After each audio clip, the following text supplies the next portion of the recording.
Welcome to worship with Eliot Unitarian Chapel. Wherever you're tuning in from, near or far, we're so glad that you're here. I am Eliot's lead minister, the Reverend Barbara Gadon, and I hope that this is a service that nurtures your spirit. If you are new to Eliot Chapel, we are an intentional community that welcomes all races, genders, and all sexual orientations. We welcome people of all creeds and beliefs, all economic circumstances, and all types of families. Our vision is to create a just world through vibrant, beloved community. If you would like to connect with us and learn more about our congregation, please look for information at the end of the service.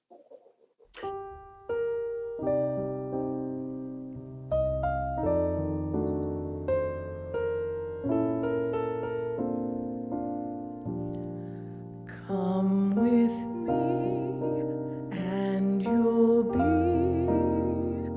in a world of pure imagination. Take a look, and you'll see into your imagination. We'll begin with a spin, traveling in the world of our creation. What we'll see will defy explanation.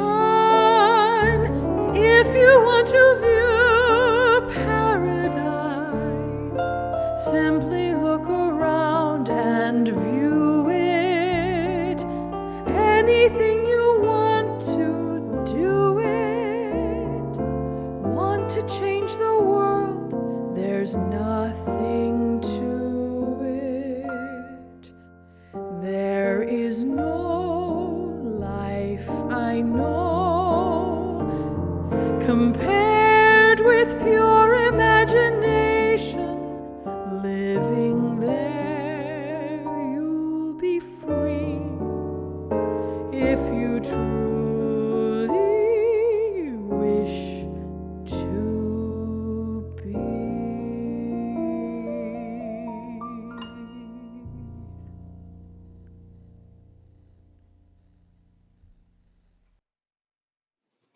Come into this time with your whole self, the part that is shy or fearful or even angry, the part that is beaming with joy, the part that wants to hope, that small flame that needs tending. Come into this time and open your heart. As best you can, lay down your burden for this 1 hour. Take up your courage with us. Come into this time with fellow travelers on the journey, all welcoming you here now to this moment. Let us step forward, move forward, roll forward with hope. Come, let us worship. To light our chalice, this worship service today, we have mother and daughter, Lucille and Gail Rock. And it happens to be Lucille's birthday. Is by the Reverend Maureen Killeran. The poet Langston Hughes has written, "Hold fast to dreams, for if dreams die, life is a broken winged bird that cannot fly."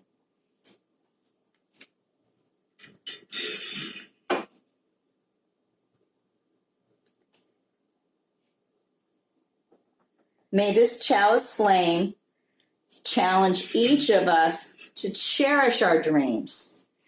For all things worth doing begin in the courage and inspiration of a dream.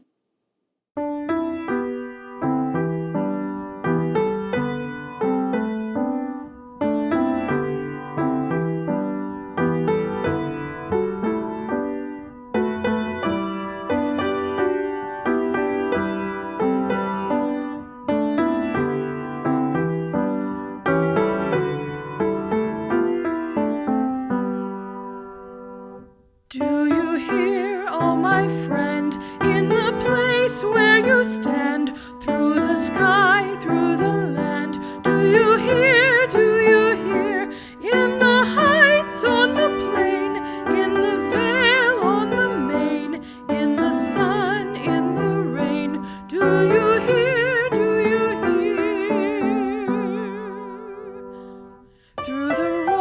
through the rush, through the throng, through the crush? Do you hear in the hush of your soul, hear the cry fear won't still, hear the heart's call to will, hear a sigh startling trill in your soul, in your soul. From the place where you stand to the outermost strand, do you hear, oh my friend, do you hear, all the dreams, all the dares, all the sighs, all the prayers, they are yours, mine and theirs, do you hear, do you hear?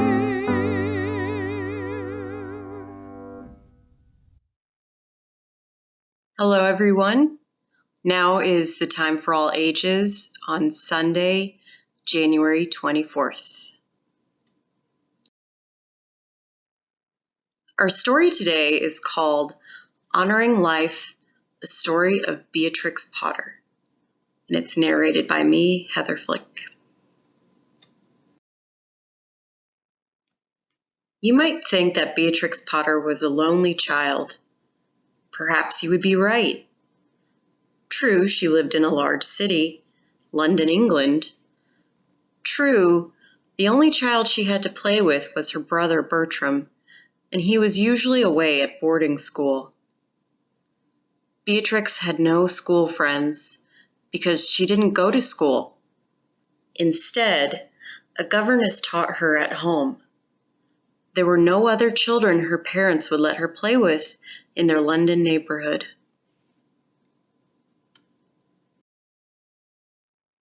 But Beatrix was not as lonely as you might think. She had the friendship she felt for all the animals and plants she met on her rambles through the countryside. Beatrix's family took long vacations in Scotland and the Lake District of England. She brought the countryside back to London by taming wild rabbits as pets. She kept country mice in a cage, and also lizards, snakes, and even a pet bat. In the countryside, Beatrix loved to spend hours out of doors. She drew detailed pictures of the plants and the animals she had found. She wanted to know everything about the natural world. She planned to be a scientist when she grew up. But Beatrix was young more than 100 years ago. It wasn't considered proper for a middle-class girl to have a job, particularly as a scientist. Beatrix's parents were very concerned that she grow up to be a proper young lady. No one encouraged her to draw animals and plants, but Beatrix kept studying her friends in the natural world on her own. The drawings and paintings she made were greatly respected by scientists who wanted to learn more about animals and plants and appreciated a close and careful look at nature. Beatrix was especially interested in mushrooms and mosses. By observing these plants, she discovered that the lichen that grows on rocks and trees is actually a combination of a moss and a fungus. Her scientific sketches of nature, even though they helped make discoveries, were not the same as having a real job as a scientist. But when Beatrix was grown up, her loving attention to the natural world earned her a different success than she had ever imagined. In 1893, Beatrix sat down to write a letter to 5-year-old Noel, who had been sick in bed for a long time. She started her letter, "I don't know what to write to you, so I shall tell you a story about 4 little rabbits whose names are Flopsy, Mopsy, Cottontail, and Peter." Have you ever heard of these little rabbits? Well, Beatrix Potter made them up based on rabbits she had watched closely and on her imagination. She drew Noel a picture of the 4 young rabbits and their mother. So began the tale of Peter Rabbit, which you may know, and children have been enjoying for more than 100 years. Beatrix wrote and illustrated 22 more books, all about the animals that had been her friends in the English countryside. Hedgehogs, frogs, ducks, house mice and field mice, and squirrels. She knew them very well from spending time among them and observing their ways. Beatrix earned enough money from her books to buy a farm in the English Lake District, a place she had always loved. She raised a sheep on her farm, and over time she bought more country land to keep it as a natural home for animals and plants and not used for factories and houses. When Beatrix Potter died in 1943, she gave 4,000 acres to the National Trust, an English organization that protects and preserves beautiful natural lands. If you travel to England today, you can visit Beatrix Potter's farmhouse. You can walk in the countryside, just as she did so many years ago when she was a young child. Yet you need only to open one of her books to meet the animals and plants she loved. By observing, loving, and drawing her friends, she preserved her connection with the world of nature for children like all of you and all of us to share. The end. Thank you and enjoy the rest of the service. Okay. So our first reading today is by Neil Gaiman, and it is in a book called Art Matters, because your imagination can change the world. And it's illustrated by Chris Riddell. So this is an essay called Why Our Future Depends on Libraries, Reading, and Daydreaming. I suggest that reading fiction, that reading for pleasure, is one of the most important things one can do. I'm making a plea for people to understand what libraries and librarians are, and to preserve both of these things. It is obviously in my interest for people to read, for them to read fiction, for libraries and librarians to exist, and to help foster a love of reading and places in which reading can occur. So I'm biased as a writer, but I am much, much more biased as a reader. Everything changes when we read. People who cannot understand each other, cannot exchange ideas, cannot communicate. The simplest way to make sure that we raise literate children is to teach them to read and to show them that reading is a pleasurable activity. I don't think there is such a thing as a bad book for children. It's tosh, it's snobbery, and it's foolishness. We need our children to get into the reading ladder. Anything that they enjoy reading will move them up rung by rung into literacy. You're finding out something. You're finding out something as you read that will be vitally important for making your way in the world, and it is this. The world doesn't have to be like this. Things can be different. Fiction builds empathy. Fiction is something you build up from 26 letters and a handful of punctuation marks, and you alone, using your imagination, create a world and people it and look out through other eyes. You're being someone else. And when you return to your own world, you're going to be slightly changed. I was lucky. I had an excellent local library growing up, and I met the kind of librarians who did not mind a small, unaccompanied boy heading back into the children's library every morning and working his way through the card catalog, looking for books with ghosts or magic or rockets in them, looking for vampires or detectives or witches or wonders. They were good librarians. They liked books, and they liked the books being read. They had no snobbery about anything I read. They just seemed to like that there was this wide-eyed little boy who loved to read, and they would read to me about the books that I was reading. They would find me other books. They would help. They treated me with respect. I was not used to being treated with respect as an 8-year-old. Libraries are about freedom. Freedom to read, freedom of ideas, freedom of communication. They are about education, about entertainment, about making safe spaces, and about access to information. I do not believe that all books will or should migrate onto screens, as Douglas Adams once pointed out to me, over 20 years before digital books showed up. A physical book is like a shark. Sharks are old. There were sharks in the ocean before the dinosaurs, and the reason there are still sharks around is that sharks are better at being sharks than anything else is. Physical books are tough, hard to destroy, bath resistant, solar operated, feel good in your hand.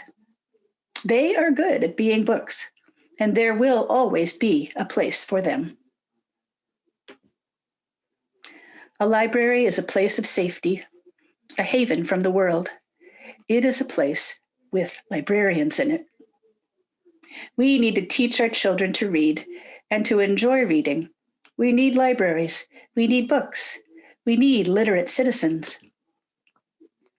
Books are the way that the dead communicate with us, the way that we learn lessons from those who are no longer with us, the way that humanity has built on itself, progressed, made knowledge incremental rather than something that has to be relearned over and over. We have an obligation to read for pleasure. If others see us reading, we show that reading is a good thing. We have an obligation to support libraries, to protest the closure of libraries. If you do not value libraries, you are silencing the voices of the past, and you are damaging the future. Fiction is the lie that tells the truth. We all have an obligation to daydream, and we have an obligation to imagine. It is easy to pretend that nobody can change anything, that society is huge and the individual is less than nothing. But the truth is, individuals make the future, and they do it by imagining that things can be different. Albert Einstein was once asked how we could make our children intelligent. If you want your children to be intelligent, he said, read them fairy tales. If you want them to be more intelligent, read them more fairy tales. I hope that we can give our children a world in which they will read and be read to, and imagine, and understand.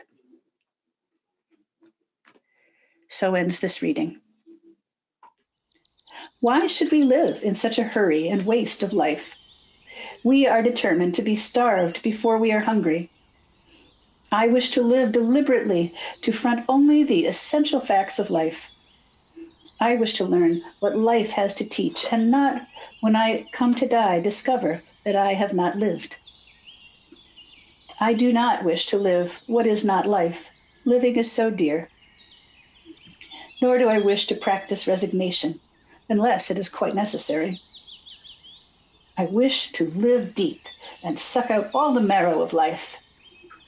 I wish to cut a broad swath, to drive life into a corner and reduce it to its lowest terms. If it proves to be mean, then to get the whole and genuine meanness of it and publish its meanness to the world. Or, if it is sublime, to know it by experience and to be able to give a true account of it. From Henry David Thoreau, from Walden. We have a long-standing tradition at Eliot Chapel of sharing our Sunday collection with an organization in our community. And this month, we are sharing our plight with the Meacham Park Neighborhood Improvement Association. Meacham Park is a predominantly African American community in Kirkwood. Even before Meacham Park was annexed to Kirkwood in the 90s, an intentionally diverse group of Meacham Park and Kirkwood residents formed to advocate for Meacham Park. And Eliot Chapel has long ensured that we have one of our members at the table so that we are always ready to lend a hand and to be part of the solution. When I asked Harriet Patton, president of the association, what it meant for our congregation to make this long-standing commitment, this is what she shared. It would be a blessing from heaven, a blessing, because we don't have any church that said we will commit to doing that. The Neighborhood Improvement Association offers college scholarships and many programs for students, such as a STEM workshop in the spring, Pride in the Park in the summer, school supplies in the fall, and they sponsor 20 families at Christmas. But this has been a very difficult year for Meacham Park. We know that COVID-19 has hit the Black community harder than anyone else, and so has the resulting economic hardship. Their well-loved Martin Luther King event usually pays for most of their programs, and it has been canceled. So we at Eliot Chapel have decided to step up our game. Our goal is to raise $3,000 through our shared plate this month for the Meacham Park Neighborhood Improvement Association, and this will help them continue to serve Meacham Park families, as they always have. I'll let President Harriet Patton have the last word. And our slogan is to come together, work together, but stay together. And I want to share that with you, your congregation, and know that is evidence in the things we do and not just the things we say. I look forward to seeing you again in the future. I look forward to sharing positive outcomes and positive joining together with that same triangle. Come together, work together, stay together.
So my family was going camping, and it involved a long trip in the car.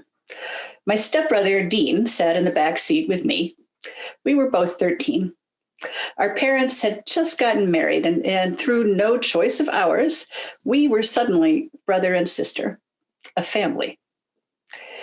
Dean brought peanut butter and mayonnaise sandwiches, 3 of them, I remember, because I thought they were disgusting. I made the mistake of telling him that. The trip was long, shall we say, and he lacked what, shall we say, good hygiene. Boys this age generally do not see this as a problem, and someone has to point it out to them. We hadn't gotten to that stage yet. Now, in Dean's defense, he is not there to tell you what my hygiene was like at that point. So you're just going to get my point of view. In our car that summer, all of us, all four of us, were fragile, though nobody said it. We carried so much loss and grief. Me for my mother who had died of cancer. Dean's mother had divorced his father when he was quite young, but I'm sure that he missed the friends and the house and the school and the life that he had left. But I wasn't thinking of that. I just knew that there was this smell, and I was disgusted in the way that only 13-year-old girls can be. And why is this my brother now? And where is my mom? And it's all too much. Nobody could have persuaded me that this was not the end and the ruin of my life. I could not imagine it. This past year, I will say, has felt a little like this for me. With everything that we have endured, so much loss, so much grief, and not a little disgust. It was just one long, seemingly endless car ride to seemingly God knows where. And the virus had been around for a long time, so much to the point that it was touching us. 10 months have had a cumulative effect. We've been weary, we've been worried, and we have been trying to have some hope. The 400,000 COVID deaths, not just a number, but our family, our neighbors, our friends. The attack on our capital in Washington, D.C., and in state capitals and around the country, another kind of loss. And liberal churches are being threatened with vandalism and violence. We've been taking extra measures at Eliot Chapel because of this. At All Souls Unitarian Church in Tulsa, Oklahoma, for example, one of their vans was shot in the parking lot.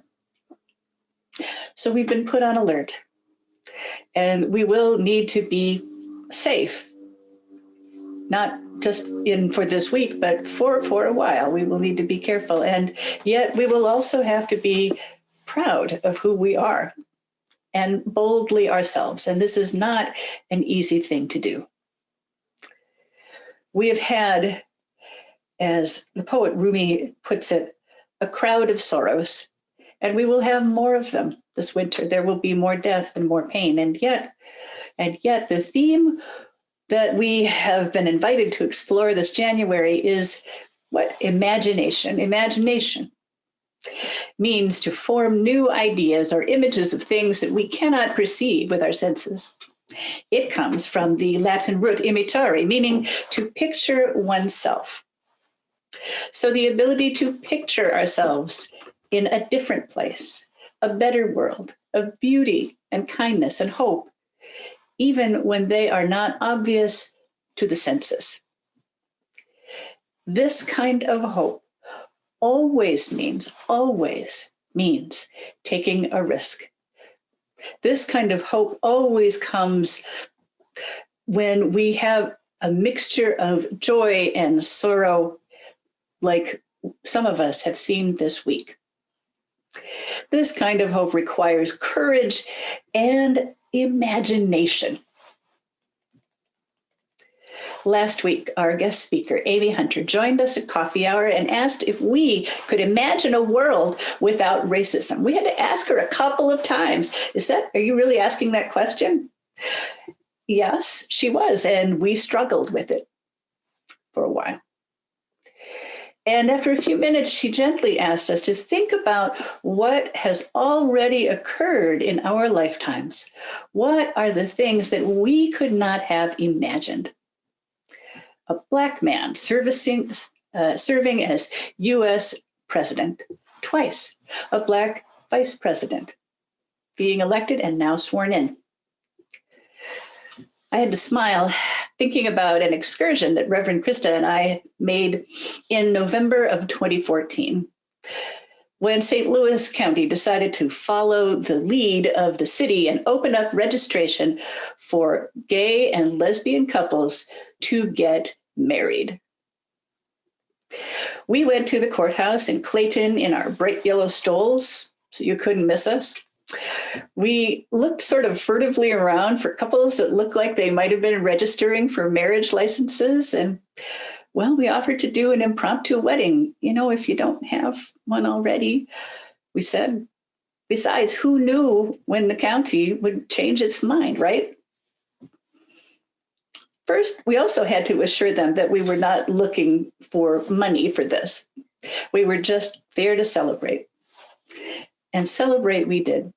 I still remember the wind whipping our hair in the courtyard as two couples took us up on our offer. And then two more couples came to meet us there, one from her church and one from mine. From Eliot, it was Betty Cross and Kit Klein. We went out afterwards to the Cheesecake Factory, everybody all married and everything. It was wonderful. And it wasn't long after that, the Supreme Court legalized marriage equality for everyone in every state of this country. It was in June of 2015 that we UUs were at our General Assembly in Portland, Oregon, and we heard the news. Marriage equality was the law of the land. And it was, my friends, let me tell you, a party. When your imagination needs encouragement, I suggest that you allow it to travel to a place like that. And if you were excited on Wednesday of this week, watching the celebrations at the Capitol, even with a massive armed presence of the National Guard, even unable to hold a parade or galas, is it galas? I never say that word right. Big parties with flags populating the National Mall instead of people. Even with all of that, we could still have a ceremony with beauty and honor and tears. And tears. We could still see a crowd that looked and spoke and sang like the diverse community that America is. When your imagination needs a little help, maybe you could travel there. Can you imagine a world without racism? That has been the thread of all of the things that have happened in the last year or so. It has gone through the thread of who has gotten COVID and died from it most, of police brutality, and even the attacks on the mall, woven all the way through. And can you imagine a world without that? They're not making it easy. We will have to work hard. But first, as Neil Gaiman tells us, we have an obligation to daydream. We have an obligation to imagine. Imagination needs care and feeding of different varieties, I would say. I have been doubling down on my daily practice of meditation, but any practice like yoga or prayer or writing in a journal, anything that quiets the mind and stills those little monkeys of worry, fear, and anger, that little yammering voice in your head that says, I want, or what if, needs to have something that can soothe and quiet and still that voice so that another one can come out and you can know on a deeper level what it is to imagine.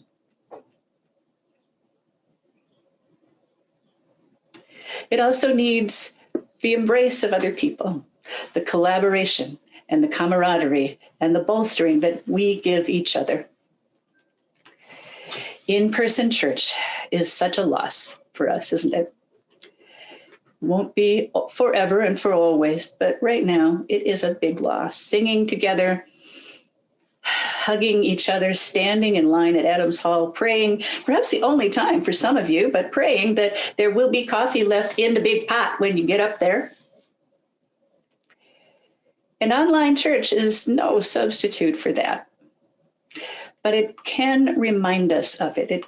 It is a way for us to stay connected as a community, as Unitarian Universalists, a faith that we need now, a faith that the world needs now, if we are to move forward with hope.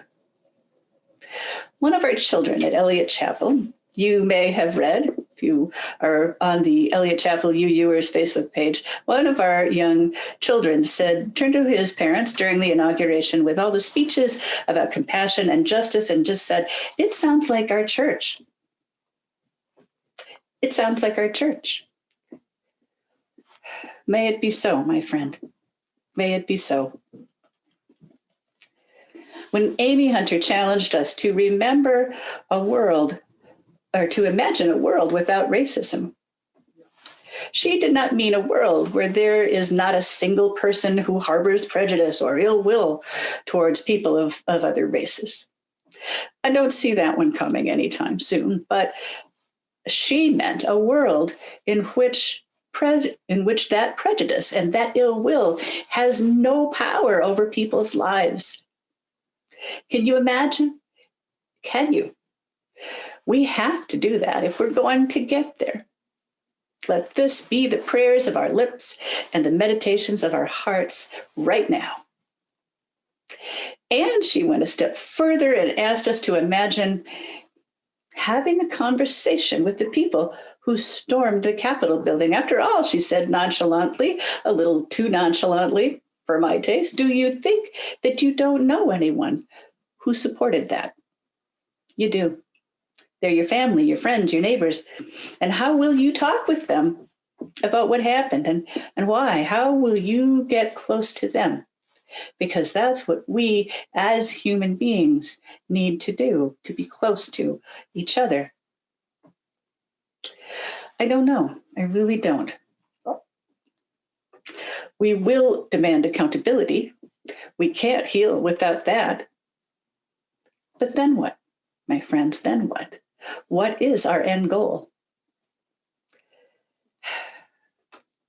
I wish I could tell you that my stepbrother Dean and I became close to one another throughout our years, and that never really happened.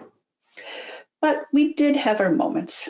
That car ride, we played car games, 20 questions, alphabet game, slug bug. This game is a little bit dated, but the first one to spot a VW Beetle and call out its color got to slug the other one. Not exactly filial harmony, but, better than wishing the other was dead, right? That would be an improvement. And when we arrived at the campground, we, all four of us, stumbled out of the car into the sunshine and the trees. More or less, if only for a moment, a family. We could imagine it. We could picture ourselves as that.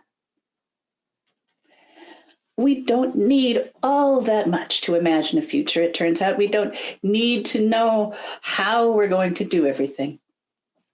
It just has to be possible. And all the work and all the struggle and all of the things that we have done have gotten us to this point, I believe, where maybe, just possibly, it is. Amen, my friends. I love you so much.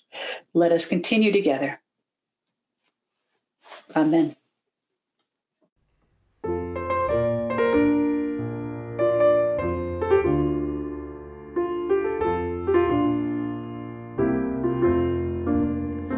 There is more love somewhere.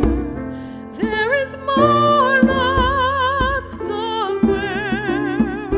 I'm gonna keep on till I find it. There is more love.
Now may the love which overcomes all differences, which heals all wounds, which puts to flight all fear, which reconciles all who are separated, be in us and among us, now and always. Amen. Go in peace.